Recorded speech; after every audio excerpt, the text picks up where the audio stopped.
दोस्तों, घर हमारी एक बेसिक ज़रूरत होती है और ऐसे में हम सभी चाहते हैं कि हमारा खुद का अपना एक घर हो। तो अगर बात करें कि अगर आप कोई घर होम लोन के थ्रू खरीदना चाहते हैं तो उस केस में आपका जो टोटल मंथली इनकम है, जो भी आपकी इनकम है, उस इनकम का कितना परसेंट अमाउंट आपको घर खरीदने के लिए इस्तेमाल यूज करना चाहिए। तो यहाँ पे एक बहुत ही बेसिक थंब रूल है जो है 28/36 rule of mortgage and debt. इस रूल में बेसिकली दो चीजें हैं, पहला है 28 और दूसरा है 36। बात करें कि 28 का मतलब क्या है, तो दोस्तों 28 का मतलब है 28%। जी हाँ, आप जो भी घर ले रहे हैं, चाहे वो रो हाउस हो, फ्लैट हो, अपार्टमेंट हो, जो भी हो, वहां पे आपका जो टोटल मंथली ईएमआई जो होना चाहिए उस घर को लेने के लिए, जो भी आप होम लोन ले रहे हैं, तो उस होम लोन का जो टोटल ईएमआई होना चाहिए वो होना चाहिए आपके आमदनी का 28% के आसपास। फॉर एग्जांपल, मान लीजिए कि आपकी टोटल मंथली इनकम है 50,000 रुपए, तो उस केस में 50,000 का 28% होता है 14,000 रुपए।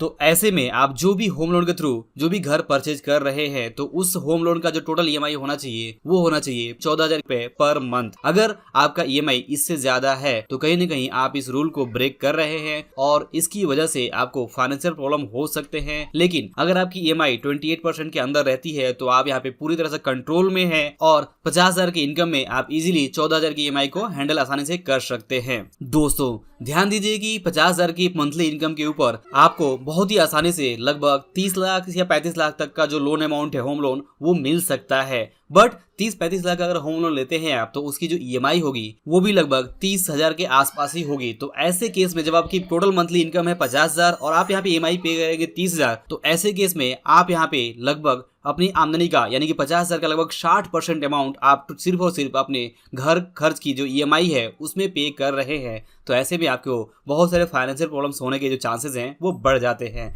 और यहाँ पे आपका जो कंट्रोल है वो कम होता है। अब यहाँ पे बहुत सारे लोग ऐसा सोचते हैं कि फ्यूचर में क्योंकि उनकी आमदनी बढ़ेगी तो 30,000 का जो ईएमआई है वो फ्यूचर में जब उनकी आमदनी 80,000 हो जाएगी, लाख रुपए हो जाएगी, तो वो कम लगने लगेगा। बट समय के साथ महंगाई भी बढ़ती है, तो उस केस में भी आपके लिए जो प्रॉब्लम्स है वो इतनी आसानी से खत्म नहीं होने वाली है। आपको यहाँ पे सोच समझकर ही ईएमआई लेनी है जो आप आसानी से हैंडल कर सके। ऐसा नहीं है कि आप यहाँ पे इस रूल को ब्रेक करके डबल या ट्रिपल का ईएमआई आप ले ले, तो ऐसे केस में आपके ऊपर जो डेट बर्डन है, जो फाइनेंशियल प्रॉब्लम के जो बढ़ने के चांसेस है वो ज्यादा हो सकते हैं। तो ये थंब रूल है, बाकी आपके ऊपर है कि आपको इसे फॉलो करना है या नहीं करना है। बट मैं यहाँ पे जरूर आपसे कहूंगा कि अगर आप कोई भी मनी रूल ब्रेक करते हैं तो आपको उसके जो परिणाम है वो भुगतने पड़ सकते हैं। तो बेहतर है कि आप जो भी थंब रूल्स है मनी के, उसे आप ध्यान में रखें और ज्यादा उस रूल्स को ब्रेक करने की कोशिश ना करें। रूल्स ब्रेक करने का मतलब ये है कि अपने आप को यहाँ पे मुसीबतों में फंसाना। तो दोस्तों, आई होप कि आप इस सिंपल थंब रूल का जरूर ध्यान रखेंगे। अब बात करें कि 28/36 में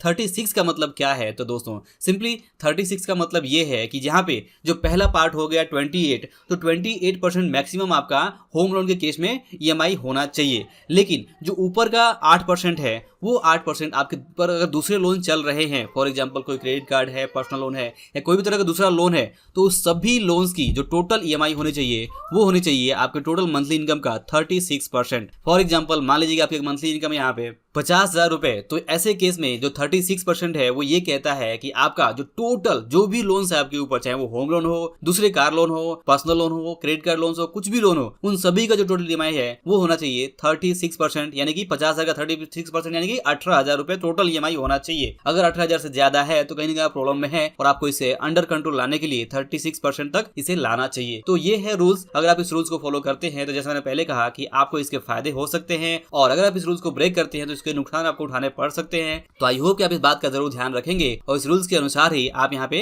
अपने जीवन में जो डिसीजन है वो लेंगे, ताकि आपका अपने पैसों के ऊपर, फाइनेंस के ऊपर बेहतर कंट्रोल रहे और आपको ज्यादा मुसीबतें यहाँ पे झेलनी ना पड़े। तो दोस्तों, अगर वीडियो पसंद आया हो, काम का लगा हो, तो इसे लाइक और शेयर जरूर करें। अंत में इस वीडियो को देखने के लिए और हमारे साथ जुड़े रहने के लिए आपका दिल से बहुत बहुत धन्यवाद।